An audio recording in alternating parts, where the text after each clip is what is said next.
Tidak ada DPR korupsi, tidak ada menteri korupsi. Menteri dan DPR pada waktu itu boleh gagah-gagahan jadi pejabat tapi tidak bisa korupsi. Itu kata Pak Sarwono Kusuma Atmaja. Tetapi sekarang ini menteri, dirjen, gubernur, bupati, DPR, hakim, jaksa, semuanya korupsi. Jauh lebih parah sekarang ini. DPR itu keras, padahal Markus minta proyek. Prof harus cabut itu. Saya minta Prof cabut. Banyak keluarga-keluarga kami, Prof. Ini tadi saya kan dipotong bicara Markus. Di DPR itu pernah terjadi peristiwa tanggal 17 bulan 2 tahun 2025. Coba saudara bilang ke Pak Budi Gunawan.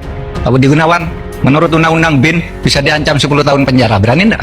Saya enggak mau diinterupsi lah. Nah, interupsi itu urusan Anda. Masa orang ngomong diinterupsi? Nantilah Pak. Saya setiap kesini dikeroyok. Belum ngomong sudah diinterupsi. Belum ngomong yang interupsi. Kalau menjodoh nama jangan-jangan ada orang yang di sini juga. Di ruangan sana jangan-jangan orang yang ada nama sini. Tapi kalau mau buka ayo. Saya ini dari awal nggak setuju jadi anggota DPR. Ngapain kamu? Hidup sudah begini, udah ini. Tapi dengar kayak begini, jangan-jangan orang nyangka anggota DPR kayak yang seperti Prof katakan. Saya minta nih Prof cabut. Atau nanti saya juga perkarakan ini. Apa dasarnya melapor ke ketua? Loh, saya ketua. Jadi dia boleh lapor, boleh saya minta. Nah, namanya Verdik Yunandi. Ya kerja-kerja kayak saudara itu. Orang mau mengungkap, dihantam. Mengungkap, dihantam. Ingat kan? Gitu. Saya bisa. Saudara menghalang-halangi penegakan hukum. Ya, kita bilang ke KPK itu menghalang-halangi penyidikan. Santuk kotor semua. Ini ada. Nanti di googling aja, di googling. Peristiwa itu jelas. Lalu jaksa-jaksa marah. Kurang ajar kamu, katanya. Kepada anggota DPR. Kurang ajar kamu. Kami dianggap maling. Ini dianggap ustad. Kamu kalau ngurus-ngurus perkara. Habis marah-marah gini ngurus perkara. Nitip pejabat, nitip ini. Itu kan tadi saya katakan begitu. Tapi terus dipotong. Bukan DPR sekarang, DPR yang lalu. Saling adu mulut, Mahfud MD lakukan 5 hal ini yang bikin Komisi 3 DPR RI ketar-ketir. Zonajakarta.com, Menko Polhukam Mahfud MD yang sekaligus Ketua Komite Koordinasi Nasional Pencegahan dan Pemberantasan TPPU kembali buat heboh. Mahfud MD akhirnya bertemu dengan Komisi 3 DPR RI untuk menggelar rapat besar. Rapat antara Mahfud MD dan Komisi 3 DPR RI telah berlangsung pada hari Rabu 29 Maret.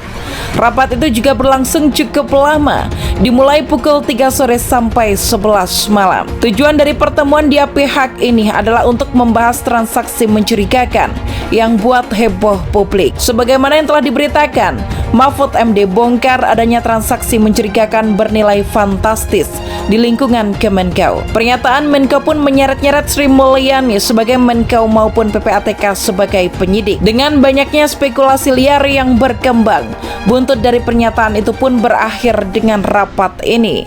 Dan selayaknya negara demokrasi, rapat yang berlangsung sekitar 8 jam itu dipenuhi dengan adu mulut. Untuk itu, Zona Jakarta merangkum 5 hal nyelekit yang dilakukan Mahfud MD selama rapat. Pertama, Mahfud MD sebut DPR Markus.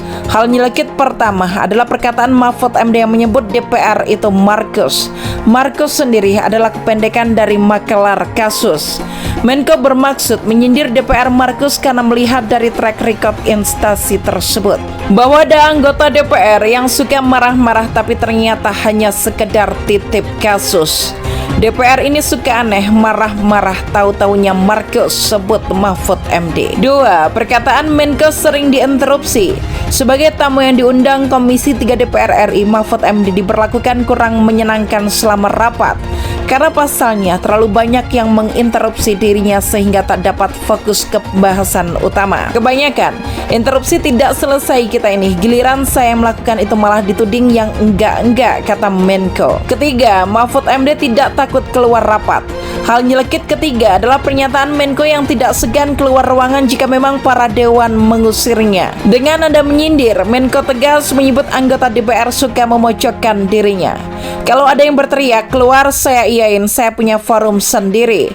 Seperti dikeroyok saya ini, begitu kata Mahfud MD. Yang keempat, Mahfud MD balik tantang Arteria Dahlan.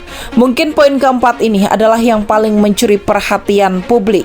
Pasalnya, perseteruan Mahfud MD dan Arteria Dahlan sudah dimulai sebelum dikelarnya rapat. Sebelumnya, Arteria Dahlan mengancam Mahfud MD akan dipidana penjara 4 tahun dengan alasan bahwa pejabat publik tidak boleh seenaknya membocorkan data intelijen negara kepada publik. Maksud Arteria, Mahfud MD tidak seharusnya membuka informasi terkait transaksi mencurigakan kepada masyarakat.